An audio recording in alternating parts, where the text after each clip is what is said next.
Assalamualaikum warahmatullahi wabarakatuh. Hari ini kita akan belajar tentang akuntansi keuangan, tentang bagaimana cara mengelola kas yang baik. Seperti kita ketahui bahwa cash adalah harta yang paling liquid, yang paling lancar, dan sulit untuk diidentifikasi kepemilikannya. Oleh karena itu, di dalam pengendalian kas, salah satunya menyebutkan bahwa semua penerimaan uang sebaiknya disetorkan ke bank. Setiap pengeluaran uang, usahakan menggunakan cek. Untuk pengeluaran-pengeluaran yang relatif kecil, maka perusahaan harus membentuk dana kas kecil. Untuk inilah kita akan membahas bagaimana cara mengelola dana kas kecil.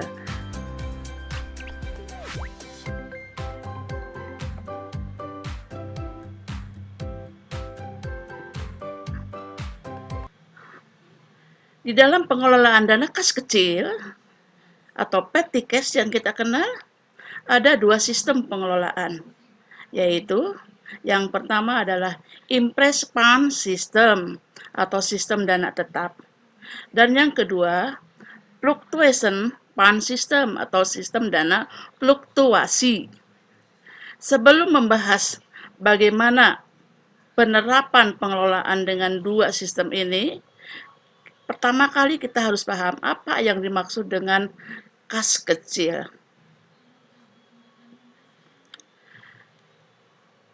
Kas kecil atau petty cash ini adalah berbentuk uang tunai yang disiapkan oleh perusahaan untuk digunakan melayani pengeluaran-pengeluaran yang jumlahnya relatif kecil dan tidak ekonomis atau efektif jika menggunakan cek.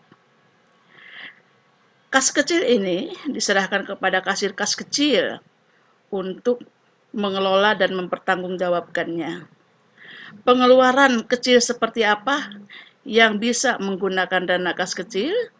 Contohnya seperti pembayaran retribusi parkir, retribusi keamanan, retribusi kebersihan, terus pembelian alat tulis kantor yang jumlahnya relatif kecil, servis peralatan, pemeliharaan gedung, pembelian konsumsi, dan lain-lain. Biasanya perusahaan sudah menetapkan kebijakan berapa uang tunai maksimal yang harus dikeluarkan oleh dana kas kecil tersebut.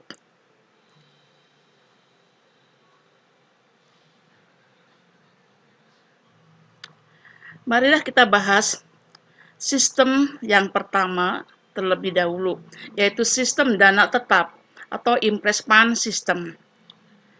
Dalam sistem dana tetap, saldo kas kecil dalam catatan selalu menunjukkan angka yang tetap, walaupun fisiknya sudah digunakan.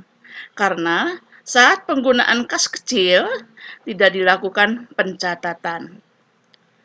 Saat penggunaan kas kecil, kasir kas kecil cukup menyimpan bukti-bukti pengeluaran kas kecil tersebut, yang nantinya oleh kasir tersebut akan digunakan sebagai dasar untuk minta pengisian kembali kas kecil. Dan kasir kas kecil cukup mencatat dalam buku kas kecil, di mana buku kas kecil ini bukan bagian dari akuntansi yang akan diproses berikutnya, tapi sebagai pegangan kasir kas kecil untuk mengontrol berapa pengeluaran-pengeluaran yang sudah terjadi. Pada saat pengisian kembali kas kecil, semua bukti pengeluaran kas kecil diserahkan kepada pengelola kas untuk dibuatkan penarikan cek. Biasanya, cek ditulis sebesar jumlah pengeluaran-pengeluaran yang terjadi. Pengisian kembali kas kecil sejumlah pengeluaran yang terjadi ini akan mengakibatkan saldo kas kecil dalam catatan jumlahnya akan sama lagi dengan fisiknya.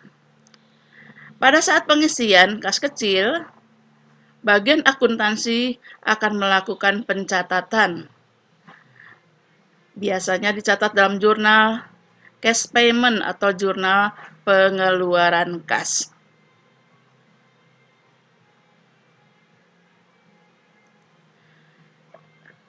Untuk sistem dana tetap, kita harus memahami pengelolaan pencatatannya mulai saat pembentukan. Saat pembentukan dana kas kecil, nah ini menggunakan sistem dana tetap. Di sini jumlah uang yang dibentuk tergantung kebijakan perusahaan. Biasanya direktur keuangan yang menetapkan. Ini sesuaikan dengan kebutuhan perusahaan untuk pengeluaran-pengeluaran yang jumlahnya relatif kecil. Di sini ada contoh transaksi. Pada tanggal 1 Juli tahun 2020, perusahaan membentuk dana kas kecil dengan menarik cek sebesar 6 juta. Transaksi ini akan dicatat dengan mendebet petty cash.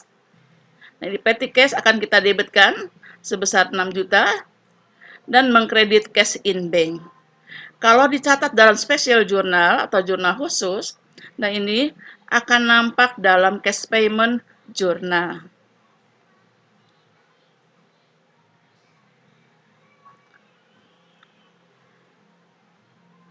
Saat penggunaan dana kas kecil dalam sistem dana tetap.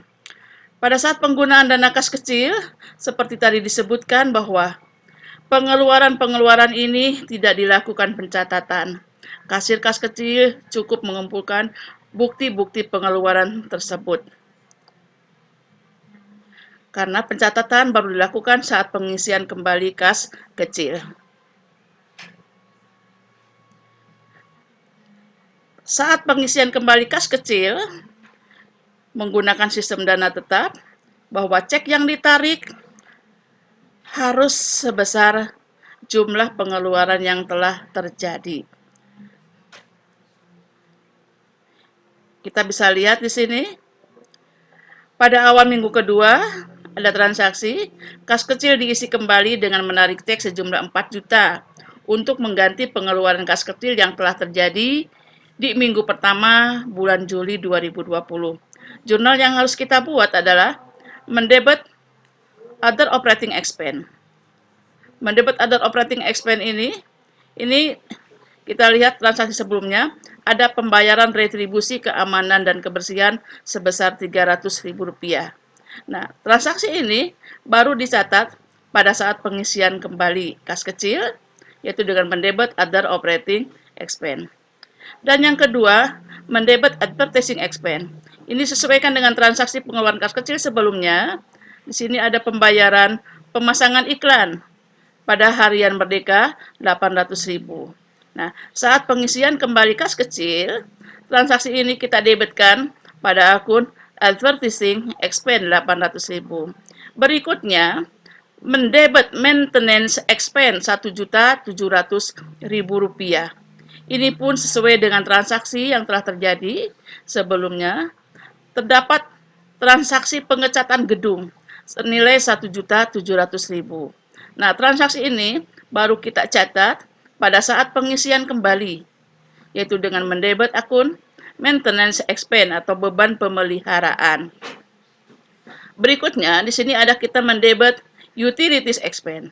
Ini pun kita sesuaikan dengan pengeluaran kas kecil yang telah terjadi sebelumnya, yaitu ada pembayaran rekening listrik, air, dan telepon Rp1.200.000. Nah, pembayaran listrik, air, dan telepon Rp1.200.000 ini baru kita debetkan saat pengisian kembali kas kecil dengan mendebet utilities expense. Dan kreditnya adalah cash in bank. Jadi pada saat pengisian kembali kas kecil dalam sistem dana tetap, yang kita debetkan bukan akun kas kecil atau petty cash, tapi kita debetkan akun-akun disesuaikan dengan pengeluaran kas kecil yang telah terjadi.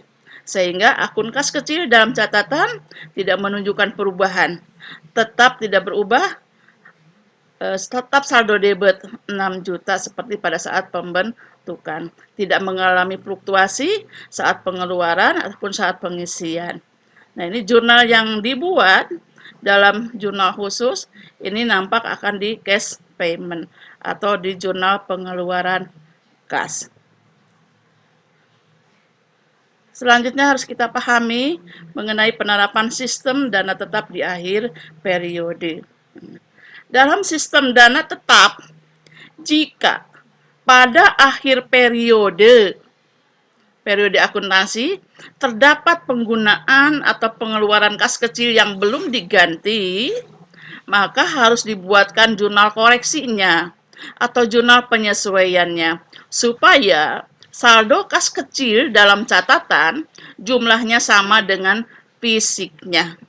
Contoh, sampai akhir periode, di sini terdapat pengeluaran kas kecil yang belum diganti untuk transaksi pembelian alat tulis kantor 1.900.000, pembelian konsumsi 2.100.000.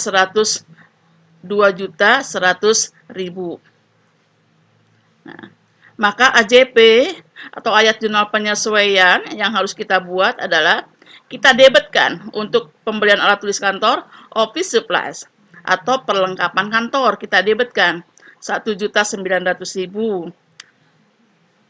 Untuk konsumsi rapat kita debitkan pada other operating expense 2.100.000. Di sebelah kreditnya kita catat akun petty cash. Nah, adanya penyesuaian ini otomatis merubah sistem pencatatan yang semula adalah sistem dana tetap berubah menjadi sistem fluktuasi. Karena petty cash di sini mengalami perubahan. Sebelumnya kita debitkan 6 juta saat pembentukan, adanya penyesuaian di kredit 4 juta, ini mengakibatkan saldo kas kecil di debit 2 juta. Otomatis mengalami fluktuasi. Nah, AJP ini mengakibatkan perubahan sistem. Nah, ini yang harus kita pahami supaya sistem ini konsisten di periode berikutnya, maka apa yang harus kita lakukan adalah harus membuat ayat jurnal pembalik atau reversing entries. Nah, di sini sebutkan jika akhir periode ada penyesuaian untuk kas kecil, maka pada periode berikutnya harus dibuat jurnal pembalik. Tujuannya apa membuat jurnal pembalik? Yaitu menjaga konsistensi pencatatan. Dan yang kedua, menghindari pelaporan ganda atau pencatatan ganda tentang akun tertentu. Tadi disebutkan bahwa adjustment mengakibatkan perubahan sistem pencatatan yang semula sistem tetap, adanya adjustment menjadi fluktuasi. Supaya kembali lagi menjadi sistem tetap, maka dibalikan lagi di awal periode. Kita bisa lihat, petty cash kita debitkan lagi 4 juta. Otomatis yang di akhir periode tercantum 2 juta, di awal periode ada pembalik 4 juta, ini kembali lagi saldo kas kecil menjadi 6 juta. Jumlah 6 juta ini adalah sesuai dengan saat pembentukan, walaupun fisiknya berbeda. Nah, fisiknya akan sama kalau ada pengisian kembali. Dan kita kreditkan akun office supplies dan akun other operating expense. Nah, ini kita kreditkan ya, supaya akun office supplies dan other operating expense ini tidak tercatat lagi di periode berikutnya. Karena seperti kita ketahui bahwa saat pengisian kembali kas kecil, yang kita debitkan adalah akun-akun pengeluaran dan kreditnya cash in bank. Jadi saat pengisian kembali, akun office supplies 1.900.000 ini akan kita catat di debit. Other operating expense 2.100.000 saat pengisian akan kita catat di sebelah debit dan kreditnya cash in bank. Nah, ini di kredit awal periode kita kreditkan, nanti kita akan hubungkan dengan saat pengisian, maka office supplies dan other operating expense ini saldonya 0 untuk periode yang baru. Nah, ini yang harus kita pahami. Jadi harus hati-hati untuk menerapkan sistem dana tetap. Kita lanjutkan kepada sistem berikutnya, yaitu sistem dana fluktuasi. Nah, dalam sistem dana fluktuasi, saldo kas kecil dalam catatan akan selalu berubah-ubah. atau mengalami fluktuasi sejalan dengan adanya transaksi penggunaan kas kecil. Setiap ada penggunaan kas kecil, langsung di jurnal. Petty cash langsung dikreditkan. Nah, ini jurnal yang biasa digunakan biasanya adalah petty cash jurnal. Jadi disediakan jurnal khusus, itu khusus untuk mencatat pengeluaran kas kecil. Nah, dalam petty cash jurnal, akun kas kecil atau petty cash ini posisinya di sebelah kredit. Nah, pada saat pengisian kembali kas kecil, ini pun langsung dicatat pada jurnal pengeluaran kas atau cash payment journal. Jadi di sini ada dua jurnal yang berhubungan dengan kas kecil, yaitu petty cash journal dan cash payment journal. Berbeda dengan sistem tetap. Sistem tetap yang berhubungan dengan kas kecil, yaitu hanya cash payment journal. Jika sampai akhir periode terdapat pengeluaran kas kecil yang belum diganti, tidak perlu dibuat jurnal penyesuaian. Karena saldo kas kecil dalam catatan jumlahnya sudah sama dengan fisiknya. Kas kecil berkurang, kas kecil bertambah, ini langsung dicatat pada akun kas kecil. Sehingga antara fisik dan catatan selalu sama. Kecuali, nah ini yang harus kita pahami, kecuali jika hasil stock of name, yaitu perhitungan atau pemeriksaan kas kecil, ternyata ada perbedaan antara catatan dengan fisiknya karena suatu hal, maka ini perlu dibuat penyesuaian. Kita lanjutkan bagaimana mengelola kas kecil menggunakan sistem fluktuasi. Bagaimana pencatatannya? Nah, ini saat pembentukan. Saat pembentukan kas kecil menggunakan fluktuasi, jurnalnya sama seperti dalam sistem dana tetap, yaitu kita debitkan akun kas kecil atau petty cash, dan kita kreditkan akun cash in bank. Jadi sama waktu membentuk, tidak ada perbedaan dengan sistem tetap. Kita lanjutkan. Nah, ini terdapat penggunaan kas kecil. Tadi disebutkan dalam sistem fluktuasi, cirinya setiap ada pengeluaran langsung di jurnal. Nah, kita contohkan dalam jurnal umum ya, supaya paham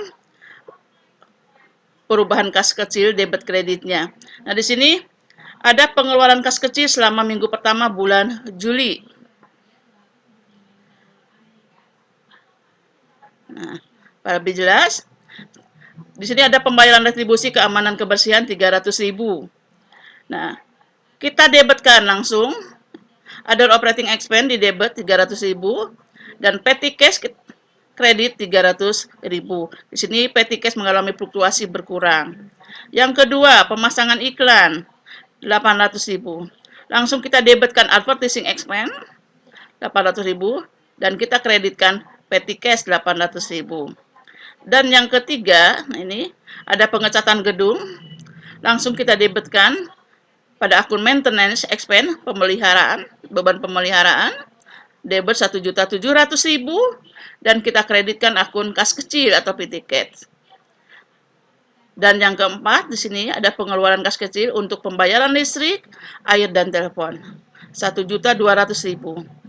Kita debitkan pada akun utilities expense 1.200.000 di debit dan petty cash atau kas kecil di kredit 1.200.000. Nah, ini jelas berbeda sekali dengan sistem tetap. Jadi dalam sistem fluktuasi langsung di jurnal. Petty cash mengalami fluktuasi pengurangan pada saat pengeluaran. Nah, sekarang pada saat pengisian kembali kas kecil dengan sistem fluktuasi. Pada saat pengisian kembali kas kecil dalam sistem fluktuasi, nah ini jurnalnya, berarti kas kecil mengalami penambahan. Maka harus kita debitkan 4 juta. Sini kas kecilnya dan kita kreditkan cash in bank. Nah, ini jurnal ini akan nampak di cash payment. Tapi kalau tadi pada saat pengeluaran, kalau dicatat di jurnal khusus, nah ini akan dicatatnya di jurnal kas kecil. Jadi jurnal yang ada di dalam sistem fluktuasi ada dua, yang berhubungan dengan kas kecil, jurnal pengeluaran kas kecil atau petty cash journal, dan cash payment journal atau jurnal pengeluaran kas. Nah, kita lanjutkan. Perhitungan kas kecil. Perhitungan kas kecil ini dapat dilakukan oleh petugas yang bersangkutan dengan pengelolaan kas dan diamati atau disaksikan oleh saksi-saksi yang telah ditunjuk. Nah, hasil perhitungan harus dilaporkan secara rinci mengenai jenis dan banyaknya nilai persatuan.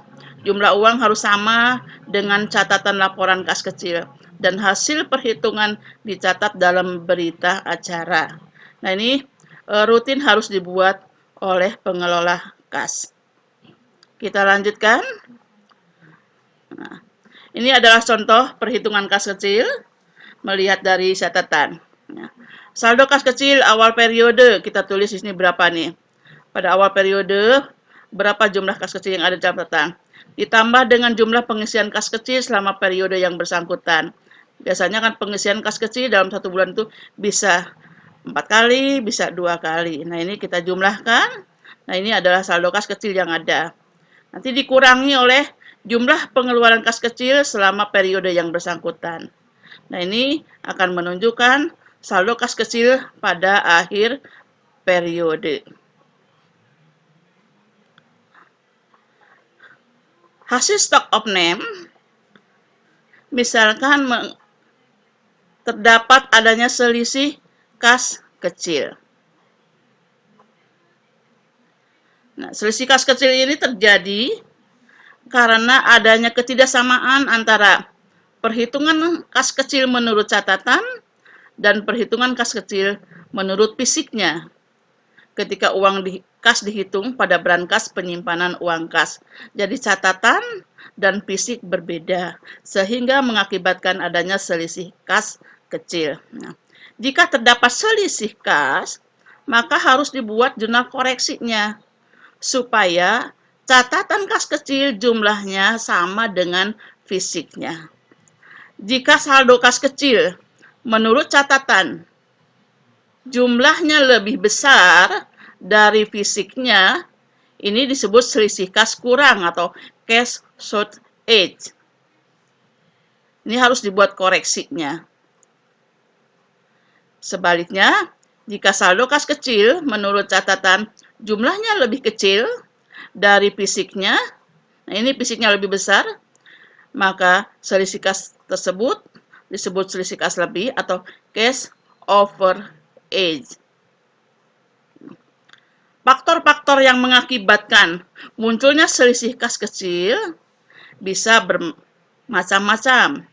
Ini kemungkinan ada kekeliruan waktu menukarkan uang, kekeliruan waktu memberikan pengembalian uang, mengembalikan uang berlebih atau berkurang karena tidak ada uang recehan, jumlah yang diterima atau dikeluarkan lebih besar atau lebih kecil dari yang seharusnya, kesalahan pencatatan dalam jurnal penerimaan kas atau pengeluaran, sebab-sebab yang sama sekali tidak diketahui. Nah, ini faktor-faktor yang mengakibatkan adanya selisih kas.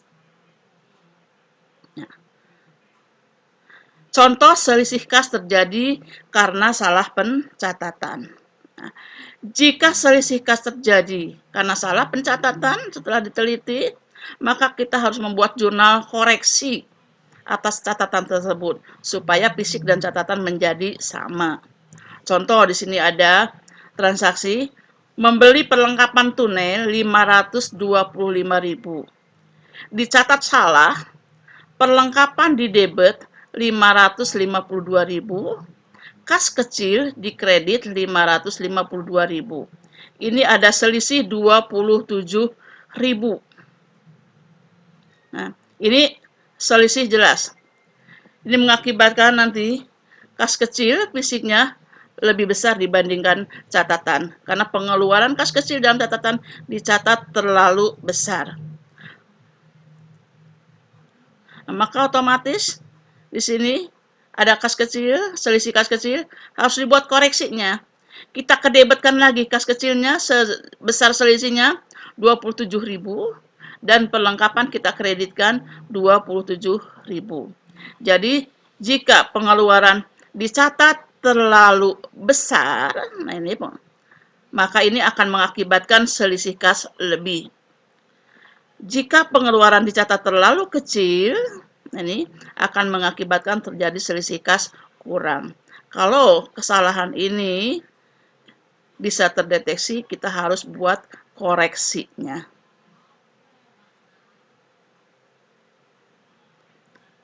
Ini adalah selisih kas kecil terjadi tapi tidak diketahui penyebabnya. Nah, contoh, hasil stock of name, fisik kas kecil lebih besar 18.000 dibandingkan catatannya.